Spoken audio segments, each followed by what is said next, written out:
Alors bonjour mes amis, cette année on se retrouve au premier dimanche après Pâques dans un même lieu où on était l'an dernier, qui est la paroisse Sainte-Victoire de Victoriaville. Et comme l'an dernier, de ce lieu qui est très beau, de cette communauté qui est dynamique, vivante et surtout présente.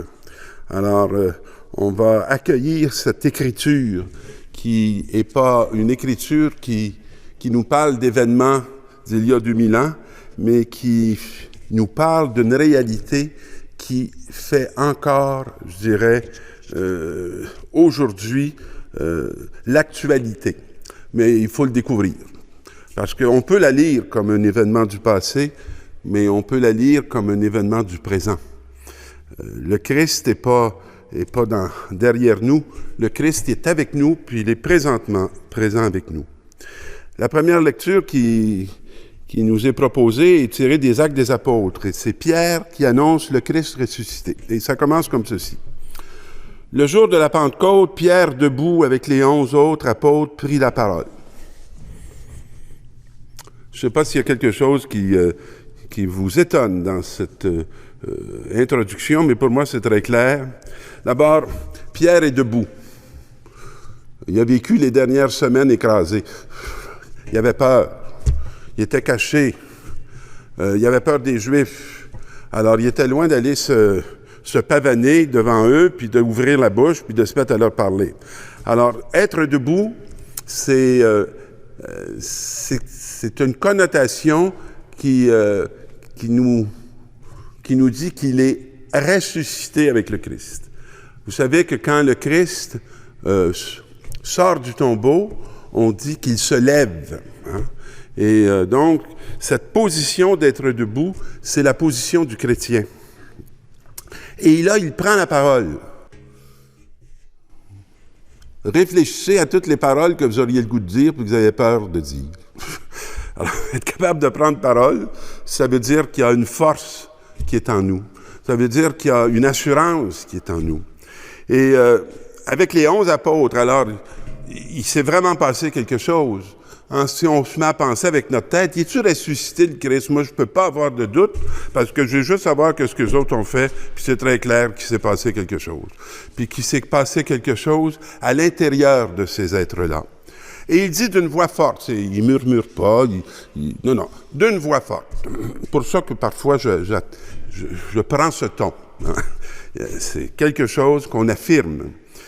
Habitants de Judée et vous tous qui séjournez à Jérusalem, comprenez ce qui se passe aujourd'hui. Je me souviens, j'ai été longtemps à Montréal, l'aumônier d'un hôpital, une résidence que j'ai beaucoup aimée, qui s'appelle maintenant Paul-Émile Léger, mais qui s'appelait l'hôpital Saint-Charles-Borromée. Et un jour, notre directeur général, qui est un ami intime de moi, s'est enlevé la vie. Et l'hôpital était sans dessous de ça, et elle était aussi dans les masses médias où elle était accusée de toutes sortes de choses. Vous savez qu'accuser, là, c'est facile. On peut dire n'importe quoi. Mais c'est pas parce qu'on dit telle ou telle chose que c'est vrai. Hein? Mais il s'est souvent pris au sérieux. Alors donc, c'était pris au sérieux, et ça avait même causé ou aidé notre directeur à s'enlever la vie. Et là, les gens venaient me voir, puis ils me disaient, mais Pierre, qu'est-ce qui se passe? Qu'est-ce qui arrive? C'est-tu vrai? Il me semble qu'on est dans un cauchemar, on va se réveiller, puis c'est pas la réalité. Puis là, je disais, oui, c'est bien vrai. Je disais, qu'est-ce qui s'est passé? Ah, une chose très simple. Il y a une parole accusatrice qui a été mise sous le socle des médias. Et elle a enténébré toute la maison. Ça, c'est le contraire de prendre la parole de Dieu, de la mettre sur le lampadaire, puis elle éclaire toute la maison. Il y a des paroles qui rendent noire toute la maison. Et cette parole accusatrice, comme n'importe quelle parole accusatrice, tue. Parole accusatrice, ça peut tuer un peu, ça peut tuer un peu plus, ça peut tuer beaucoup, et ça peut tuer infiniment. Et celle-ci, elle a tué infiniment. Habitants de Judée, comprenez ce qui se passe aujourd'hui. Alors, qu'est-ce qui se passe aujourd'hui dans notre monde? On va dire, l'Église s'en va chez le diable. Ben non. C'est ce qu'on peut penser, c'est ce qu'on peut voir, mais c'est pas ça qui se passe. L'Église est en train de passer de la mort à la vie. Et l'Église va se lever et elle va se mettre debout à la suite de son maître. C'est ça qui se passe. Et écoutez bien ce que je vais vous dire. Il s'agit de Jésus de Nazareth. Alors, il ne s'agit pas de nous. Nos histoires à nous, elles sont ennuyantes. Mais les siennes, elles sont intéressantes. Alors, il s'agit de lui. Cet homme dont Dieu nous a fait connaître la mission, puis qui a accompli par lui des signes, des miracles, des prodiges. Comme vous le savez, il a été livré selon le plan et la volonté de Dieu. Ah! Il a été livré selon le plan et la volonté de Dieu. Ah, c'est étonnant. Nous autres, on pensait que c'était Pilate qui l'avait livré. Puis on pensait que c'était Judas qui l'avait livré à Pilate. Puis, non. C'est selon le plan et la volonté de Dieu. Ah bon? Vous l'avez fait mourir en le faisant clouer à la croix par la main des païens. Il vous a fait peur. Il vous a dérangé. Il est venu ébranler vos certitudes sur le Dieu ennuyant qui est le vôtre, qui n'est pas le Dieu de Jésus-Christ. Alors, vous avez voulu le faire disparaître. Bien, Dieu l'a ressuscité. Hey, c'est enrageant. Hein? C'est-tu enrageant? Moi, je suis sûr qu'on l'avait tué. Il nous dérangerait plus. On aurait la paix. Dieu l'a ressuscité. Bien là, comme on dit, c'est le bout du bout. Hein? C'est le bout du bout.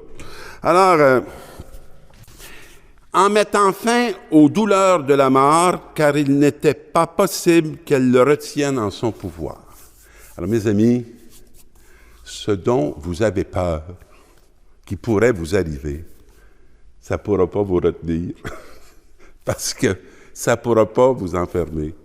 Votre peur, c'est pas réel. Votre peur, c'est irréel. C'est juste là pour nous paralyser et nous empêcher de nous lever et de parler à voix forte. Alors, donc, je regardais le Seigneur sans relâche. S'il est à mes côtés, je ne tombe pas. Mon cœur est dans l'allégresse, ma langue chante de joie, etc., etc., etc. Et on va voir la dernière phrase. Ce Jésus, Dieu l'a ressuscité, nous tous, nous en sommes témoins. C'est au tour à qui? À nous autres. Nous tous, nous en sommes témoins. Vous savez, si on n'en est pas témoin, là, il ne sera pas moins ressuscité. Hein? Il ne sera pas moins là. Il ne sera pas moins à s'offrir, mais il va être moins connu. Puis notre monde va être moins victorieux, parce qu'il va être moins habité de sa victoire. Alors ça, c'est, en gros, c'est la première lecture. La deuxième, c'est un texte de Pierre. « Frères, vous invoquez comme votre Père celui qui ne fait pas de différence entre les hommes. » Comprenons entre les humains. Alors, mais qui les juge chacun d'après ses actes. Ah, il ne les juge pas d'après sa tête, ni d'après ses émotions. Il les juge d'après son amour et d'après leurs actes. Oh. Alors, mes amis, tant qu'on fait l'éducation des enfants, il faut faire une appréciation où y en sont les enfants. Et oui, on va porter un jugement sur à quelle étape de vie ils sont, qu'est-ce qu'il y aurait besoin d'évoluer. Et par amour, on va se mettre au service de leur croissance. On ne voudra pas les punir juste pour nous réjouir de les avoir punis. Non, on va leur faire vivre une expérience pour les aider à s'en aller parfois ailleurs, qui est meilleur que là où ils sont enfermés. Disciples d'Emmaüs, je vous dis un mot sur les disciples d'Emmaüs. C'est extraordinaire tout le chemin que Jésus va faire avec eux. Puis au début, il va les faire parler. Puis ils vont dire, t'es bien le seul à ne pas savoir ce qui s'est passé à Jérusalem. Hein? Il va dire, oui, qu'est-ce qui s'est passé? Celui qu'on attendait puis qu'on espérait beaucoup de choses, là, il est mort. En vérité, c'est qu'il est le seul qui sait ce qui s'est passé. Eux autres, ils ne savent pas. Parce que leur aboutissement, c'est « il est mort ». Et la vérité, c'est « il est ressuscité ». Alors, à un moment donné, le chemin continue. Et là, Jésus leur dit « Ô cœur instancé et lent à croire ». Alors, mes amis, est-ce qu'on pense que la mort est victorieuse ou on pense que la vie est victorieuse? Est-ce qu'on a la certitude que tout ce qui nous détruit va être vaincu? Puis qu'on peut arrêter de s'entêter à vouloir faire ça par nous-mêmes?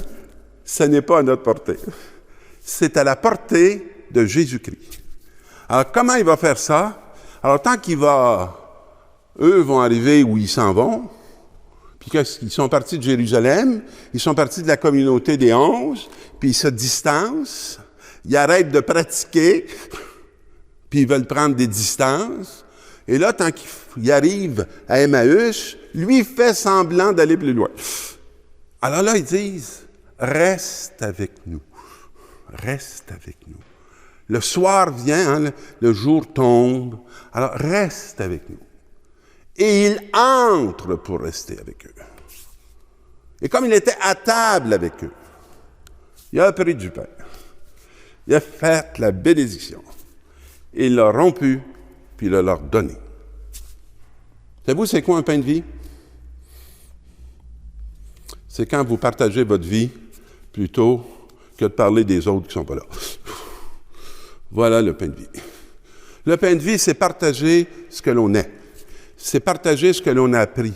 C'est partager la rencontre qu'on a faite du Christ. Et quand on partage ça, ça nourrit. C'est l'Eucharistie. Voilà ce qu'il fait. Et ayant pris la coupe, il dit la bénédiction. On est-tu capable de bénir pour notre vie? Dire que ce qu'on a vécu, dire au Seigneur, je te bénis et je reconnais les traces de ta présence dans mon histoire. Puis de prendre la coupe, ça c'est le sang versé. Pour toutes les fois qu'on m'a blessé, pour toutes les fois où j'ai eu à me renoncer à moi-même. Dire la bénédiction, il leur a donné, puis leurs yeux s'ouvrirent.